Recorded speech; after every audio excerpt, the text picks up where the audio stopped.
Zovem se Milica. Živim na selu, na imanju koje sam nasledila i koje godinama sama održavam.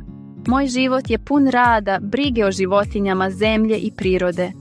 Sve je to lepo, ali kad padne veče, ostaje tišina. I osjećaj da nemaš s kim da podeliš ni radost, ni umor. Zato sam odlučila, tražim muškarca. Ne avanturu, ne slatkorečivost, već domaćina. Radnog, poštenog, prizemnog.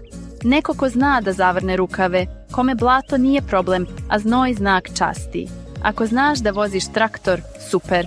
Ako ne znaš, naučit ću te. Na farmi imam stoku, kokoške, pse, mačke. Posla ima, ali sve je lakše kad si u paru. Tražim čoveka koji ne beži od sela, već ga voli.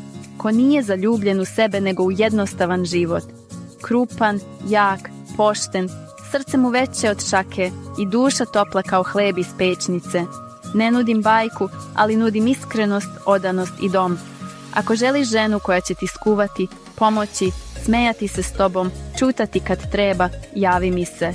Možda baš ti i ja možemo da izgradimo naš mir, negde među brdima, u mirisu sena i zvuku jutarnjeg roktanja svinja.